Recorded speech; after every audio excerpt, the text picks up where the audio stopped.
ਸਤਿ ਸ਼੍ਰੀ ਅਕਾਲ। ਤੁਸੀਂ ਵੇਖ ਰਹੇ ਹੋ ਪੰਜਾਬ ਮੇਲ USA ਟੀਵੀ। ਮੈਂ ਹਾਂ ਮੋਹਿਤ ਰੂਬਲ। ਪ੍ਰੋਗਰਾਮ ਪੰਜਾਬ ਅਬਰੋਡ 'ਚ ਇੱਕ ਵਾਰ ਫੇਰ ਤੁਹਾਡਾ ਸਵਾਗਤ। ਇੱਕ ਵਾਰ ਫੇਰ ਅਸੀਂ ਗੱਲਬਾਤ ਕਰਾਂਗੇ ਕਿ ਕਿਵੇਂ ਸਾਡੇ ਜਿਹੜੇ ਭੈਣ ਭਰਾ ਨੇ, ਸਾਡੇ ਜਿਹੜੇ ਦੋਸਤ ਨੇ, ਉਹ ਕਿਵੇਂ ਅਬਰੋਡ 'ਚ ਮੂਵ ਹੋ ਸਕਦੇ ਨੇ। ਐਂਡ ਸਾਡੇ ਨਾਲ ਇੱਕ ਵਾਰ ਫੇਰ ਸਾਡੇ ਖਾਸ ਮਹਿਮਾਨ ਜੁੜੇ ਨੇ, ਮਿਸਟਰ ਅਰਵਿੰਦਰਪਾਲ ਸਿੰਘ ਜੀ, ਜੋ ਕਿ ਇਮੀਗ੍ਰੇਸ਼ਨ ਦੇ ਮਾਹਰ ਨੇ। ਸਰ ਇੱਕ ਵਾਰ ਫੇਰ ਤੁਹਾਡਾ ਸਵਾਗਤ ਹੈ ਪ੍ਰੋਗਰਾਮ ਪੰਜਾਬ ਅਬਰੋਡ ਦੇ ਵਿੱਚ। ਬਹੁਤ ਸ਼ੁਕਰੀਆ। ਸਤਿ ਸ਼੍ਰੀ ਅਕਾਲ ਸਾਰੇ ਪਿਆਰੇ ਦਰਸ਼ਕਾਂ ਨੂੰ ਜੀ।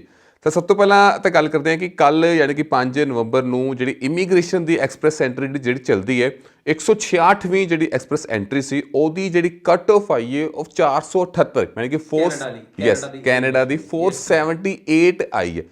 ਸੋ ਅਸੀਂ ਗੱਲ ਕਰੀ ਕਾਫੀ ਜ਼ਿਆਦਾ ਆਈ ਹੈ, ਕਿਉਂਕਿ ਅਗਰ ਮੈਂ ਥੋੜ੍ਹਾ ਜਿਹਾ ਕੰਪੈਰੀਜ਼ਨ ਕਰਾਂ 1 ਮਈ ਨੂੰ, ਅਸੇ ਮਹੀਨੇ ਅਸੇ ਸਾਲ ਦੇ ਵਿੱਚ ਸਟਾਰਟਿੰਗ ਦੇ ਵਿੱਚ 452 ਸੀ।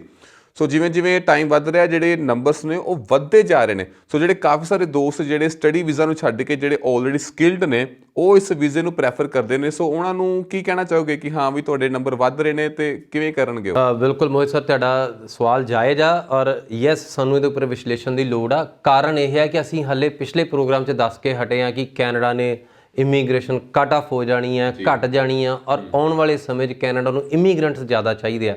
ਮੈਂ ਇੱਕ ਵਾਰੀ ਫਿਰ ਉਹਨੂੰ ਰਿਪੀਟ ਕਰ ਦੇਣਾ, ਕੈਨੇਡਾ ਨੇ 12 ਲੱਖ ਇਮੀਗ੍ਰੈਂਟਸ ਨਵੇਂ ਇਨਵਾਈਟ ਕੀਤੇ ਆ, ਪਰ ਕਦੋਂ ਤੋਂ? 21 ਤੋਂ 22 ਤੋਂ 23 ਤੋਂ। ਇਹ ਹਾਲੇ 20 ਚੱਲ ਰਿਹਾ ਆ, ਇਹ ਹਾਲੇ ਪੁਰਾਣੀ ਕੁਸ਼ਤੀ ਚੱਲ ਰਹੀ ਹੈ।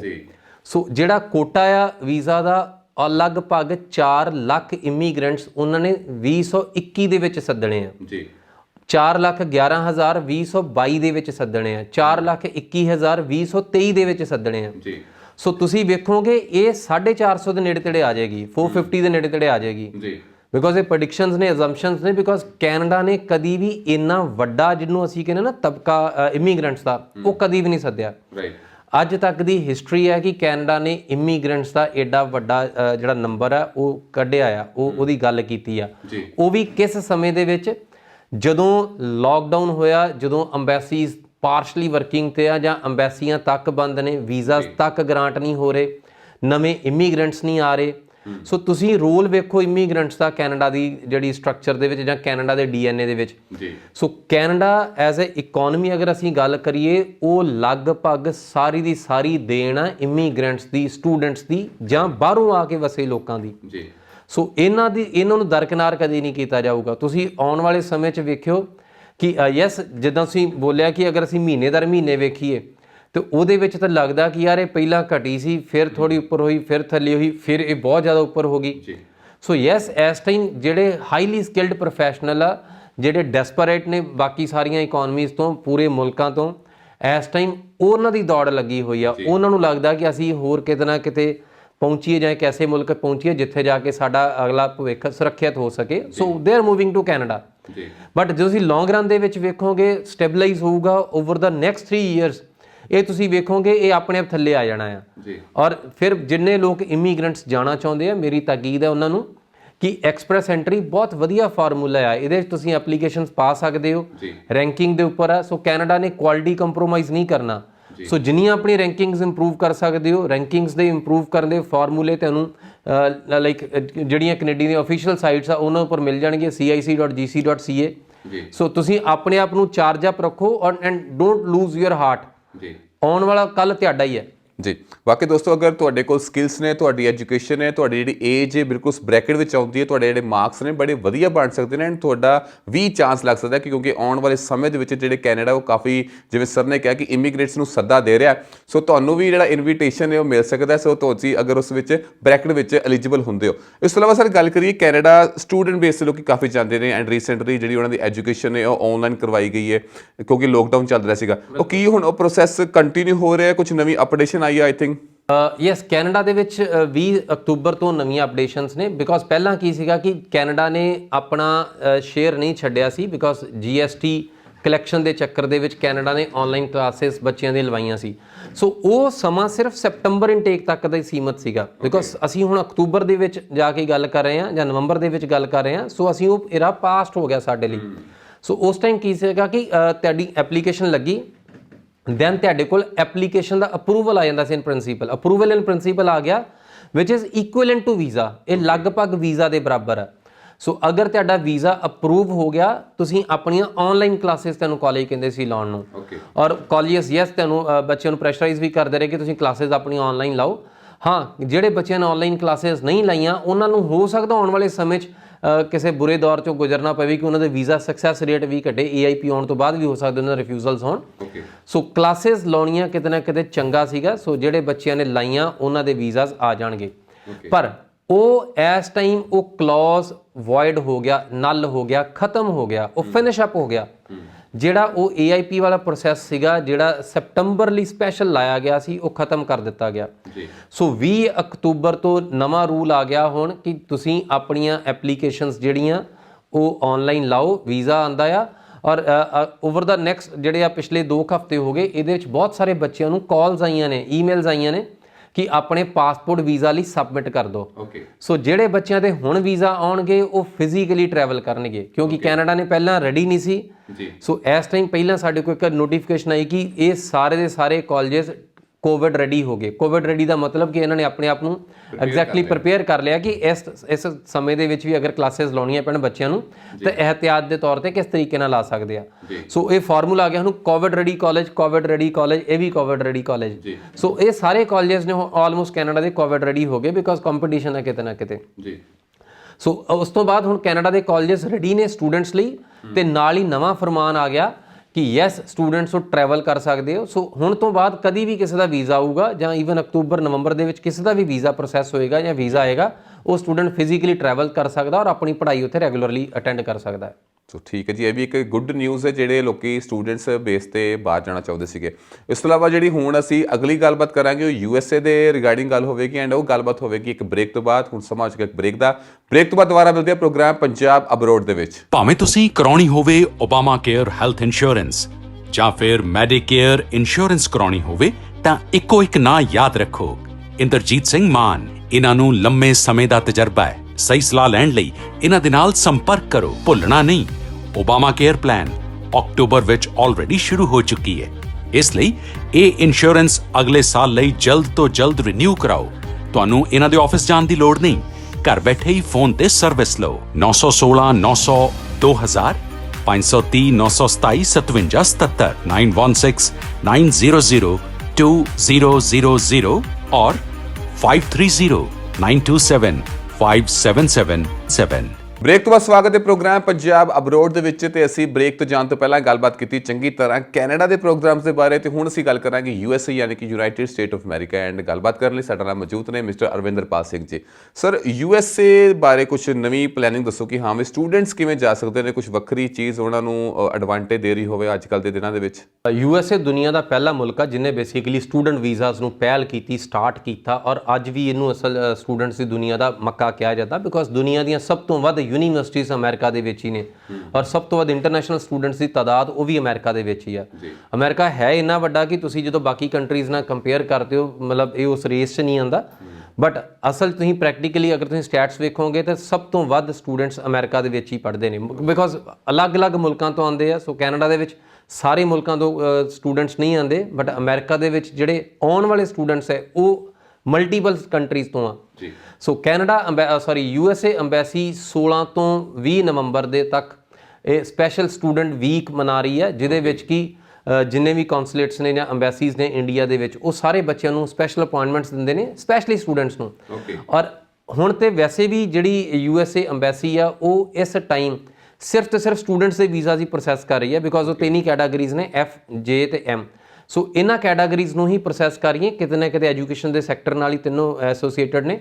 ਸੋ ਸਟੂਡੈਂਟਸ ਨੂੰ ਸਪੈਸ਼ਲ ਇਸ ਟਾਈਮ ਜਦੋਂ ਵੀ ਸਟੂਡੈਂਟ ਵੀਕ ਹੁੰਦਾ ਆ ਅਗਰ ਅਮਰੀਕਾ ਅੰਬੈਸੀ ਦੀ ਗੱਲ ਕਰੀਏ ਤੇ ਇਹ ਸਟੂਡੈਂਟਸ ਲਈ ਸਭ ਤੋਂ ਜਿੱਦਾਂ ਮੇਲਾ ਹੁੰਦਾ ਉਹ ਵਾਲਾ ਸੀਨ ਹੈ because yes it is like a opportunity because ਇਹਦੇ ਵਿੱਚ ਵੀਜ਼ਾਸ ਬਹੁਤ ਮਿਲਦੇ ਨੇ।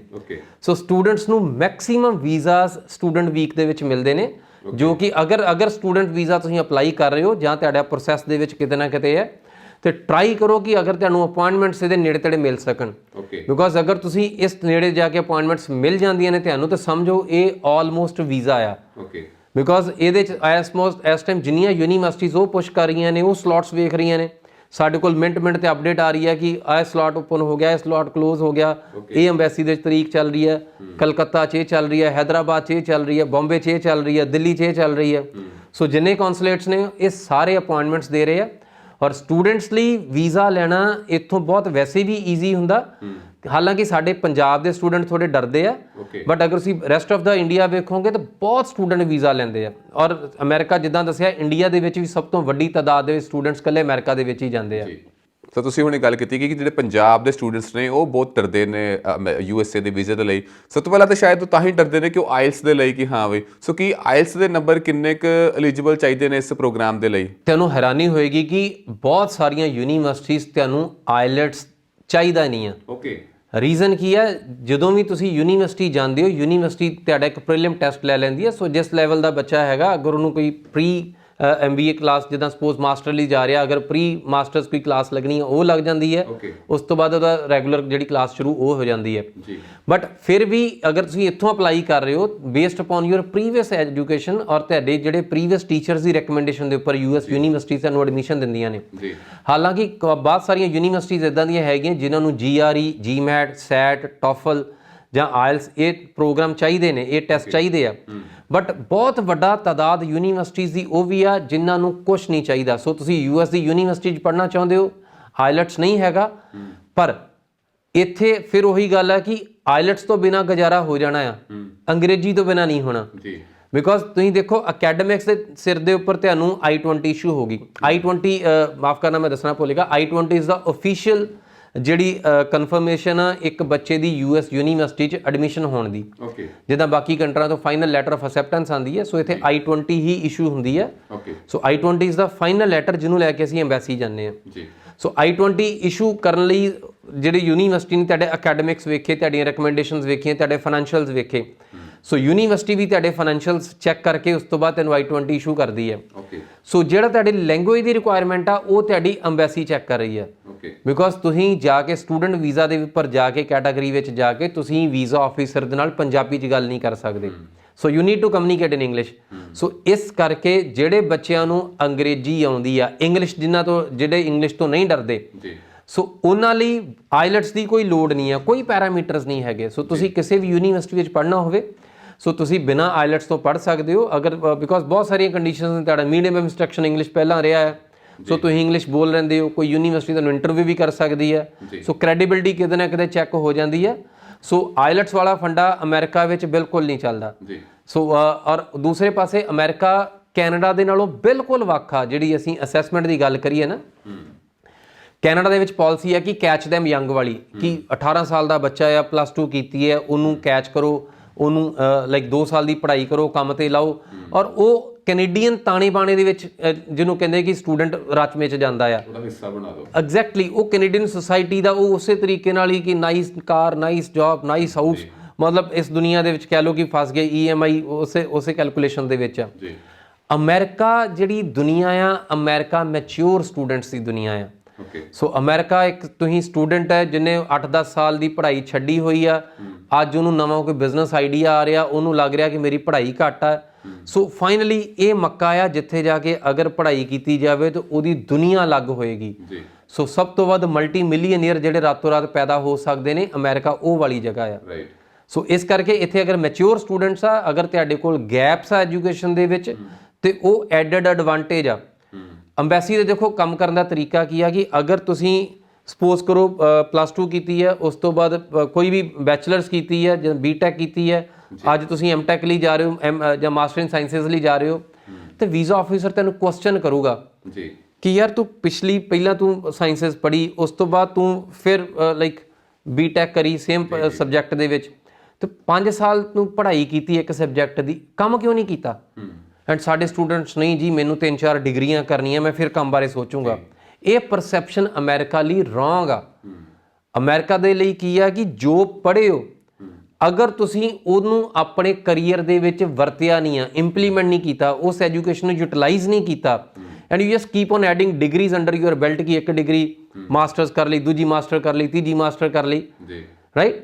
ਸੋ ਉਹ ਵਾਲਾ ਕਲਚਰ ਇੱਥੇ ਨਹੀਂ ਆ। ਸੋ ਇੱਥੇ ਜਿੱਦਣ ਤੁਹਾਨੂੰ ਪੜ੍ਹਾਈ ਦੀ ਭੁੱਖ ਆ, ਤੁਸੀਂ ਫਿਰ ਡਿਗਰੀ ਲੈਣ ਚੱਲਿਓ, ਯੈਸ, ਫਿਰ ਵੀਜ਼ਾ ਮਿਲਦਾ ਆ। ਜੀ। ਸੋ ਅਸੀਂ ਕਹਿ ਸਕਦੇ ਹਾਂ ਕਿ ਜਿਹੜੇ ਤਾਂ ਯੰਗਰ ਸਟੂਡੈਂਟਸ ਨੇ ਜਿਹੜਾ ਬਾਹਰ ਜਾਣਾ ਚਾਹੁੰਦੇ ਨੇ +2 ਤੋਂ ਬਾਅਦ, ਉਹ ਦੋਵੇਂ ਕੰਟਰੀਜ਼ ਲਈ ਅਪਲਾਈ ਇਕੁਅਲੀ ਕਰ ਸਕਦੇ ਨੇ। ਬਾਕੀ ਉਹਨਾਂ ਦਾ ਵੀ ਲੱਕ ਹੈ ਕਿ ਹਾਂ ਵੀ ਉਹਨਾਂ ਦਾ ਜਿਹੜਾ ਲੱਕ ਹੈ ਕੈਨੇਡਾ ਚੱਲਦਾ ਹੈ ਜਾਂ USA ਚੱਲਦਾ ਹੈ। ਇਹਦਾ ਇਹ ਮਤਲਬ ਕਿਤੇ ਵੀ ਨਹੀਂ ਆ ਕਿ ਅਮਰੀਕਾ ਨੂੰ ਯੰਗ ਸਟੂਡੈਂਟ ਨਹੀਂ ਚਾਹੀਦੇ। ਅਮਰੀਕਾ ਯੰਗ ਸਟੂਡੈਂਟ ਵੀ ਮੰਗਦਾ ਆ, ਪਰ ਮੈਚੁਰ ਸਟੂਡੈਂਟ ਨੂੰ ਦੁਨੀਆ ਦਾ ਕੋਈ ਮੁਲਕ ਨਹੀਂ ਚਾਹੁੰਦਾ। ਹਾਂ, ਮੈਚੁਰ ਸਟੂਡੈਂਟ ਦੁਨੀਆ 'ਚ ਕਿਤੇ ਨਹੀਂ ਜਾਂਦੇ। ਤੁਸੀਂ ਆਸਟ੍ਰੇਲੀਆ ਅਪਲਾਈ ਕਰੋਗੇ, ਤੁਹਾਡਾ ਸਾਲ ਤੋਂ ਵੱਧ ਗੈਪ ਹੋ ਗਿਆ, ਤੁਹਾਨੂੰ ਐਕਸਪਲੇਨੇਸ਼ਨਸ ਦੇਣੀਆਂ ਪੈਣਗੀਆਂ ਤੁਹਾਡੀਆਂ ਸੈਲਰੀ ਪੇ ਸਲਿਪਸ ਤੱਕ ਦਿਖਾ ਕੇ। ਤੁਸੀਂ ਕੈਨੇਡਾ ਵਿੱਚ ਸਾਲ 2 ਸਾਲ ਦਾ ਤੁਹਾਡਾ ਗੈਪ ਹੋ ਗਿਆ, ਤੁਹਾਨੂੰ ਐਕਸਪਲੇਨ ਕਰਨਾ ਪਊਗਾ ਕਿ ਮੈਂ ਉਸ ਪੀਰੀਅਡ 'ਚ ਕੀ ਕੀਤਾ, ਕਿ ਯੂਜ਼ਫੁਲ ਐਕਟੀਵਿਟੀ ਕੀਤੀ ਕਿ ਘਰ ਬੈਠਾ। ਵਾਂਸ ਯੂ ਡਿਕਲੇਅਰ ਕਿ ਮੈਂ ਕੁਛ ਨਹੀਂ ਕੀਤਾ, you are not a good student. So ਜਿੰਨੇ ਵੀ ਕੰਟਰੀਜ਼ ਆ ਸਭ ਦੀ ਅਸੈਸਮੈਂਟ ਅਕੈਡਮਿਕ ਪ੍ਰੋਗਰੈਸ਼ਨ ਵੇਖਦੇ ਆ। ਸੋ ਵੀਜ਼ਾ ਦੇਣ ਲਈ ਵੀਜ਼ਾ ਆਫਿਸਰ ਨੂੰ 2 ਚੀਜ਼ਾਂ ਦੀ ਲੋੜ ਹੈ। ਕੁਝ ਕੰਟਰੀਜ਼ ਪਹਿਲੀ ਥਿਊਰੀ ਮੰਨਦੀਆਂ, ਕੁਝ ਕੰਟਰੀ ਦੂਸਰੀ ਥਿਊਰੀ ਮੰਗਦੀਆਂ। ਸੋ ਕੁਝ ਕੰਟਰੀਜ਼ ਜਿਹੜੇ ਆ ਜਿੱਦਾਂ ਕੈਨੇਡਾ, ਆਸਟ੍ਰੇਲੀਆ ਦੀ ਮੈਂ ਹੁਣੇ ਗੱਲ ਕੀਤਾ, ਇਹ ਜ਼ਿਆਦਾ ਜ਼ੋਰ ਦਿੰਦੇ ਨੇ ਅਕੈਡਮਿਕ ਪ੍ਰੋਗਰੈਸ਼ਨ। ਅਕੈਡਮਿਕ ਪ੍ਰੋਗਰੈਸ਼ਨ ਕੀ ਆ? ਸੇਮ ਉਹੀ ਥਿਊਰੀ 10ਵੀਂ ਕੀਤੀ, 12ਵੀਂ ਕੀਤੀ, ਮਾਸਟਰਸ ਕੀਤੀ ਐਂਡ ਸੋ ਔਨ, ਕਿ ਤੁਹਾਡੇ 'ਚ ਗੈਪ ਨਾ ਹੋਵੇ। ਔਰ ਅਗਰ ਗੈਪ ਹੋ ਗਿਆ, ਇਟਸ ਲਾਈਕ ਅ ਸੁਸਾਈਡ, ਕਿ ਮੈਂ ਜਿਹਦਾ ਬੰਦਾ ਮਾਰਤਾ ਵੀ ਇਹ ਮੇਰੇ ਕੋਲ ਪਾਪ ਹੋ ਗਿਆ। ਔਰ ਸਟੂਡੈਂਟਸ ਦੇ ਸਾਡੇ ਤੋਂ ਹੀ ਕਿਸੇ ਸਟੂਡੈਂਟ ਨਾਲ ਗੱਲ ਕਰੋ, ਉਹਨੂੰ ਇਹੀ ਹੁੰਦਾ ਜੀ ਮੈਂ 2 ਸਾਲ ਤੇ ਕੁਛ ਨਹੀਂ ਕੀਤਾ ਜੀ, ਧੌਣ ਡਿੱਗੀ ਹੁੰਦੀ ਕਿ ਜਿੱਦਾਂ ਮੈਂ ਕੋਈ ਕ੍ਰਾਈਮ ਕਰਕੇ ਆਇਆ। ਸੋ ਅਮਰੀਕਾ ਦੇ ਵਿੱਚ ਇਹ ਥਿਊਰੀ ਨਹੀਂ ਹੈ। ਦੂਸਰੀ ਥਿਊਰੀ ਸੀ ਮੈਂ ਤੁਹਾਨੂੰ ਦੱਸਿਆ ਕਿ ਕਰੀਅਰ ਪ੍ਰੋਗਰੈਸ਼ਨ। ਅਕੈਡਮਿਕ ਪ੍ਰੋਗਰੈਸ਼ਨ ਤੁਹਾਡੀ ਨਹੀਂ ਹੈਗੀ, ਯੂ ਪ੍ਰੂਵ ਕਿ ਮੇਰਾ ਕਰੀਅਰ ਪ੍ਰੋਗਰੈਸ ਹੁੰਦਾ ਰਿਹਾ ਹੈ, ਕਿ ਮੈਂ ਪਹਿਲਾਂ ਆਹ ਪੜ੍ਹਿਆ, ਉਸ ਤੋਂ ਮੈਂ 2 ਸਾਲ ਆਹ ਕੰਮ ਕੀਤਾ, ਫਿਰ ਮੈਂ ਇਹ ਪੜ੍ਹਾਈ ਕੀਤੀ, ਫਿਰ ਮੈਂ ਇਹ ਵਾਲਾ ਕੰਮ ਕੀਤਾ, ਔਰ ਅੱਜ ਮੈਨੂੰ ਲੱਗ ਰਿਹਾ ਕਿ ਮੈਂ ਕੋਈ ਵੱਡਾ ਕੰਮ ਕਰਾਂ ਤੇ ਮੇਰੀ ਉਹ 'ਚ ਐਜੂਕੇਸ਼ਨ ਦੀ ਕਮੀ ਆ ਰਹੀ ਹੈ, ਮੇਰੇ ਕੋਲ ਹੌਸਲਾ ਨਹੀਂ ਪੈ ਰਿਹਾ, ਮੈਂ ਕੋਈ ਇੰਡਸਟਰੀ ਲਾਉਣੀ, ਫੈਕਟਰੀ ਲਾਉਣੀ, ਇੰਨੇ ਪੈਸੇ ਲੱਗਣੇ, ਮੇਰਾ ਹਿੰਮਤ ਨਹੀਂ ਪੈਂਦੀ ਕਿ ਮੈਂ ਚਲਾ ਲੂੰਗਾ ਕਿ ਨਹੀਂ ਚਲਾ ਲੂੰਗਾ, ਕੁਛ ਵੀ ਇਦਾਂ ਦੀ ਥਿਊਰੀ। ਸੋ ਉਹ ਜਿਹੜਾ ਅਗਰ ਤੁਸੀਂ ਉਹਨੂੰ ਅਸੀਂ ਕਰੀਅਰ ਪ੍ਰੋਗਰੈਸ਼ਨ ਕਹਿੰਦੇ ਆ, ਤੁਸੀਂ ਪ੍ਰੂਵ ਕਰੋ ਕਿ ਇਹ ਅਕੈਡਮਿਕਸ ਦੇ ਨਾਲ ਤੁਹਾਡਾ ਕਰੀਅਰ ਮੂਵ ਔਨ ਹੁੰਦਾ ਰਿਹਾ ਹੈ। ਤੁਸੀਂ ਭਾਵੇਂ 10 ਸਾਲ ਦੀ ਪੜ੍ਹਾਈ ਛੱਡੀ ਹੋਈ ਹੈ ਤਾਂ ਵੀ ਅਮਰੀਕਾ ਵੀਜ਼ਾ ਦਿੰਦਾ ਹੈ। ਸੋ ਸਰ ਇਹ ਤਾਂ ਗੱਲ ਹੋ ਗਈ ਕਿ ਹਾਂ ਵੀ ਕਿਵੇਂ ਜਿਹੜੇ ਮੈਚਿਓਰ ਸਟੂਡੈਂਟਸ ਨੇ ਜਾਂ ਪ੍ਰੀ ਮੈਚਿਓਰ ਸਟੂਡੈਂਟਸ ਨੇ ਜਾਂ ਬਹੁਤੇ ਹੰਡੇ ਹੋਏ ਨੇ ਉਹ ਕਿਵੇਂ ਅਪਲਾਈ ਕਰ ਸਕਦੇ ਨੇ। ਅਗਰ ਗੱਲ ਕਰੀਏ ਫੀਸ ਦੇ ਪੱਖੋਂ ਤਾਂ ਕਿਵੇਂ ਫੀਸ ਵੱਲੋਂ ਕੌਣ ਜ਼ਿਆਦਾ ਮਤਲਬ ਲੈ ਰਿਹਾ, ਅਮਰੀਕਾ ਜਾਂ ਫਿਰ ਕੈਨੇਡਾ, ਜਾਂ ਫਿਰ ਸਟੂਡੈਂਟਸ ਨੂੰ ਕਿੱਧਰ ਜ਼ਿਆਦਾ ਪ੍ਰੈਫਰੈਂਸ? ਆਲਮੋਸਟ ਤੁਸੀਂ ਪੂਰੀ ਦੁਨੀਆ 'ਚ ਵੇਖੋਗੇ ਤੇ ਜਿਹੜੀਆਂ ਯੂਨੀਵਰਸਿਟੀ ਫੀਸਾਂ ਨੇ ਲਗਭਗ ਤਕਰੀਬਨ ਬਰਾਬਰ ਨੇ ਜੀ। ਕੈਨੇਡਾ ਦੇ ਸਟੂਡੈਂਟਸ ਨੂੰ GIC ਐਡੀਸ਼ਨਲ ਪੇ ਕਰਨਾ ਪੈਂਦਾ ਕਿ ਉਹਨਾਂ ਨੂੰ ਲਿਵਿੰਗ ਐਕਸਪੈਂਸਸ ਨਾਲ ਲੈ ਕੇ ਜਾਣੇ ਪੈਂਦੇ। ਓਕੇ, ਤੁਹਾਨੂੰ ਹੈਰਾਨੀ ਹੋਏਗੀ ਕਿ ਅਮਰੀਕਾ ਦੇ ਵਿੱਚ ਜਿਹੜਾ ਪ੍ਰੋਸੈਸ ਆ ਬਿਲਕੁਲ ਹੀ ਅਲੱਗ ਆ।